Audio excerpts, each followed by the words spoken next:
महाडमध्ये पूरपरिस्थिती येऊन गेल्यानंतर सातत्याने गाळ काढण्याच्या नावाखाली वाळूचा वारेमाप उपसा केला जातोय।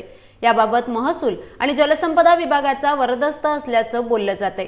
तक्रारी करून देखील याकडे दुर्लक्ष करणाऱ्या अधिकाऱ्यांच्या बाबतीत संशय व्यक्त केला जातोय। यामुळे नदीपात्रात व वाळू रेचगा उपसणाऱ्या ठेकेदारांचा सुळसुळाट वाढला असताना सावित्री पात्रामध्ये मुठवली गावाजवळ ड्रेजरद्वारे होणाऱ्या रेतीच्या अवैध उत्खननाबाबत व नदीपात्रात अवैधरित्या केलेल्या रेचगा उचलला जात असताना प्रशासन याकडे कानाडोळा करत असल्याने महाराष्ट्र वाहतूक सेना उद्धव बाळासाहेब ठाकरे संघटनेचा आमरण उपोषणाचा इशारा देत या शिष्टमंडळाने महाडच्या प्रांताधिकारी कार्यालयात लेखी निवेदन दिले। यावेळी त्यांच्यासोबत शिवसेना आणि युवा सेनेचे अधिक पदाधिकारी उपस्थित होते।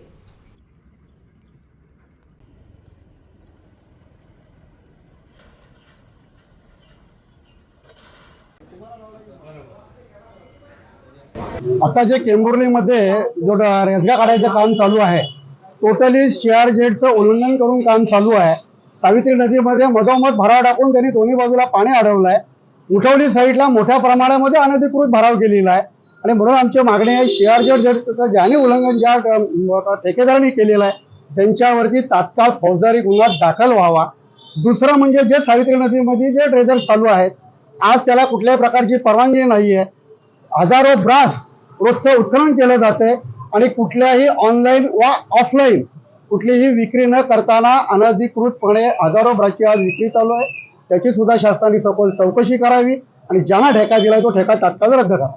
सावित्री नदीमध्ये ड्रेजरच्या स्वरूपात जे उत्खनन चालू आहे, अनधिकृत उत्खनन चालू आहे आणि कुठलीही परवानगी नाही, कुठल्याही परमिशन नाही असताना सुद्धा आज पूर्ण शासनाच्या डोळ्यासमोर मोठ्या प्रमाणात उत्खनन होत आहे रेतीचं आणि जो रेती काढल्यानंतर जो रेचगा तयार होतोय, रेचगा तो पुन्हा नदीतच टाकला जातोय।